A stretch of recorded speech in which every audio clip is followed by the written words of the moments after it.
Welcome दोस्तों, study Chimes में आप सभी का स्वागत है।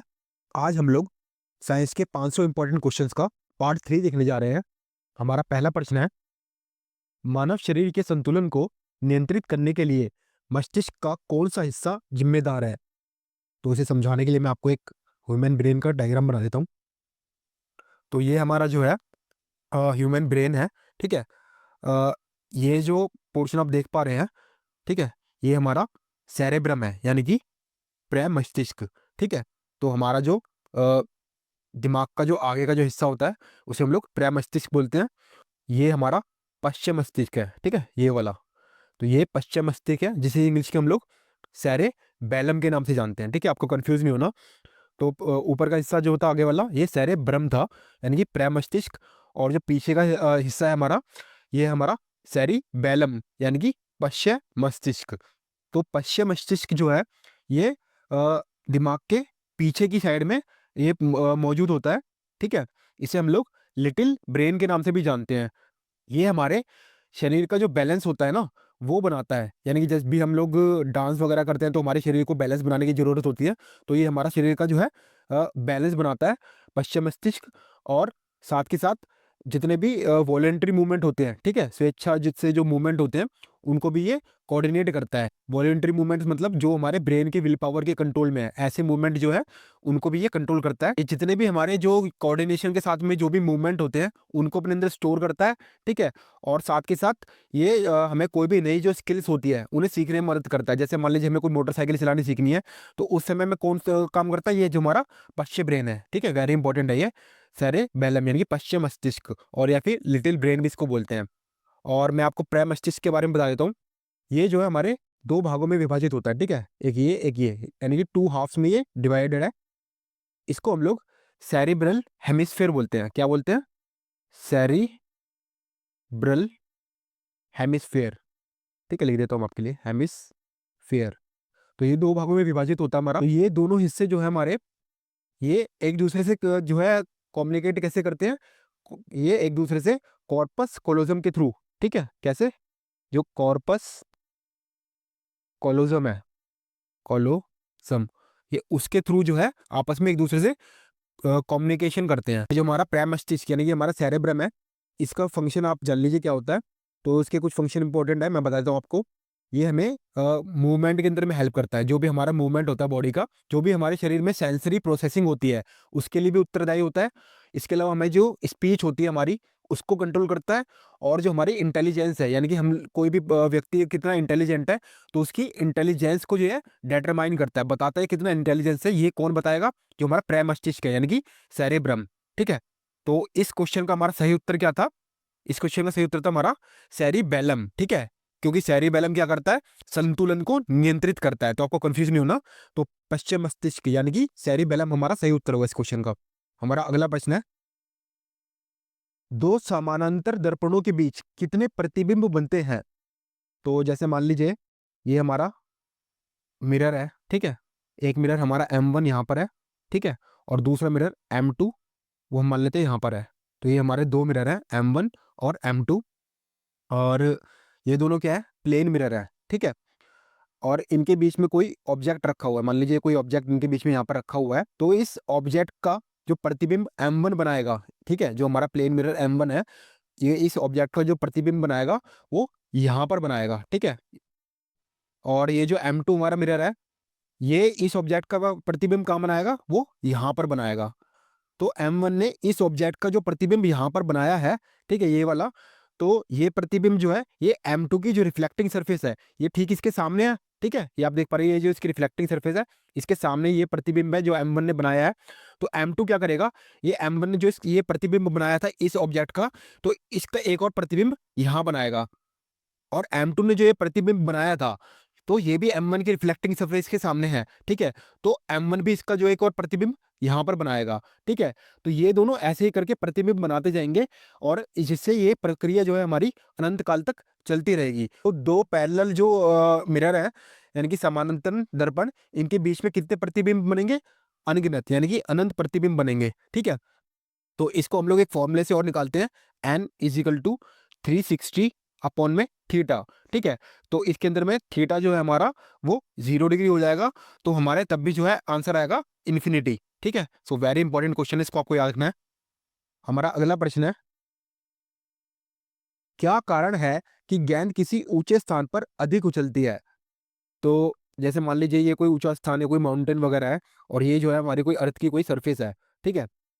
अब क्या होगा, जो हमारे माउंटेन्स है, तो यहाँ पर जो पृथ्वी की जो त्रिज्या है, यानी कि इसका जो पृथ्वी का जो रेडियस है हमारा, वो ज़्यादा होता है, ठीक है।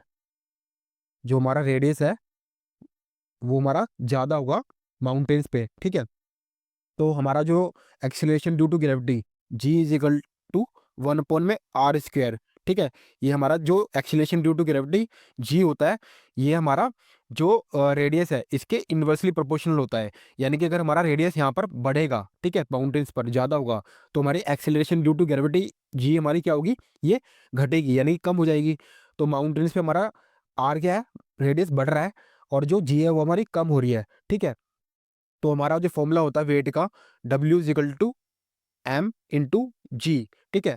तो हमारा जी जो है कम हो रहा है, तो ये वेट है, ये भी डायरेक्टली प्रोपोर्शनल है इसके, यानी कि जी कम होगा तो ये हमारा वेट भी कम होगा, ठीक है।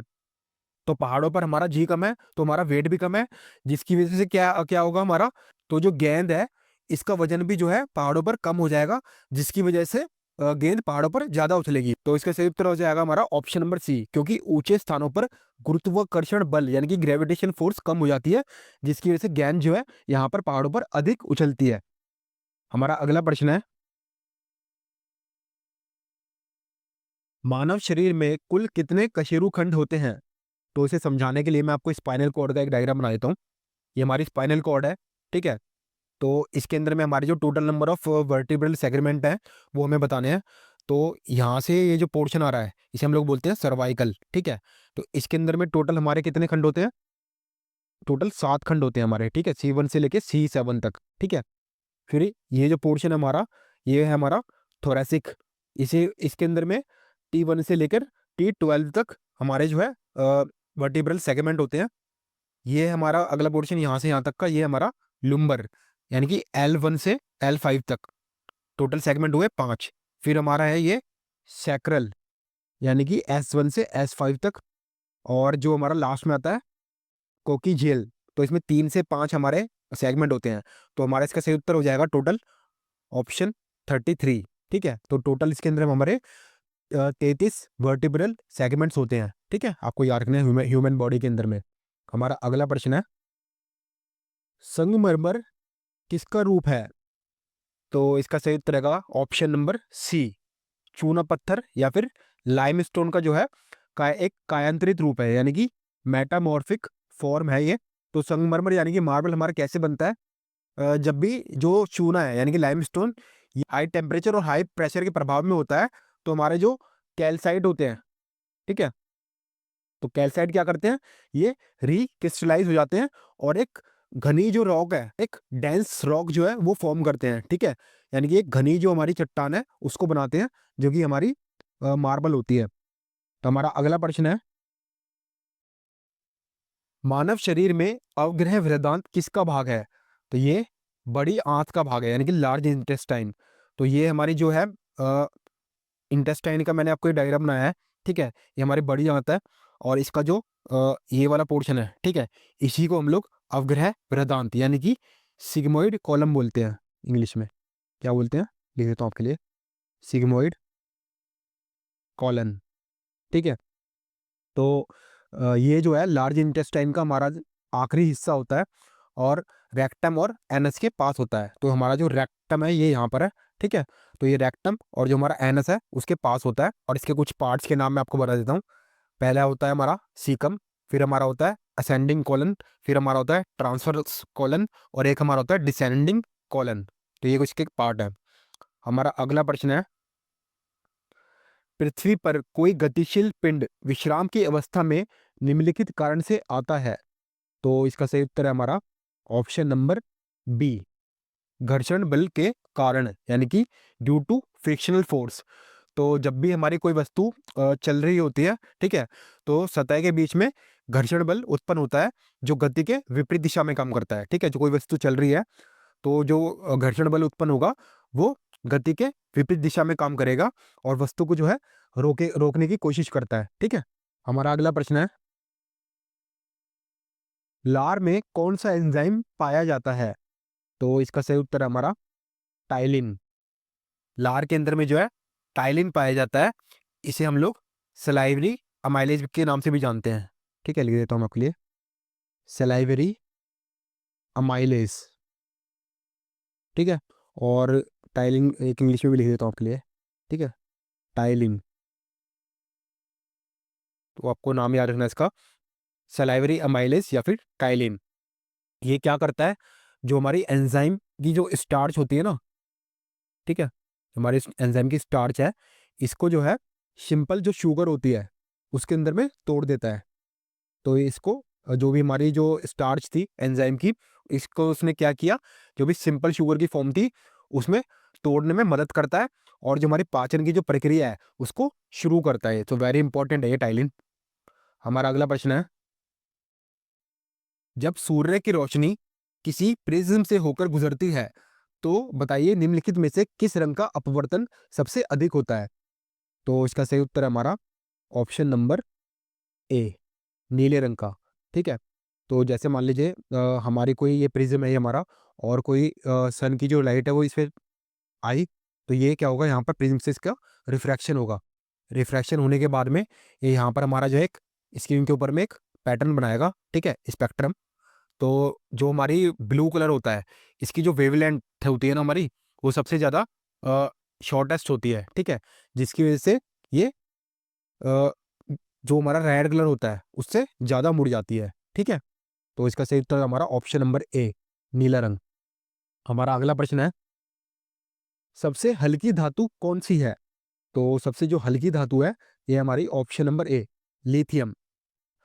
तो लिथियम की जो डेंसिटी है वो सबसे लोएस्ट है और इसकी जो डेंसिटी मैं आपको बताता हूँ 0.53 ग्राम पर सेंटीमीटर क्यूब है। ठीक है, सबसे लोएस्ट डेंसिटी इसी की है। और जो हमारा ओस्मियम है ये सबसे हमारी हैवीएस्ट है, यानी कि सबसे भारी धातु है। हमारा अगला प्रश्न है, शहरों में तालाब का पानी शुद्ध करने के लिए कौन सी गैस का प्रयोग होता है? तो इसका सही उत्तर हमारा option number B, chlorine gas. तो क्लोरीन गैस का प्रयोग क्यों होता है? क्योंकि जो क्लोरीन गैस हमारी होती है, ठीक है, ये क्या करती है, जितने भी हमारे हार्मफुल बैक्टीरिया और जो वायरस होते हैं उनको ये खत्म कर देती है। ठीक है, तो इसलिए क्लोरीन का इस्तेमाल होता है। तो आज हमने साइंस के 500 इंपॉर्टेंट क्वेश्चंस का पार्ट 3 देखा। मैं आशा करता हूँ कि आपको ये पार्ट काफ़ी पसंद आया होगा। धन्यवाद।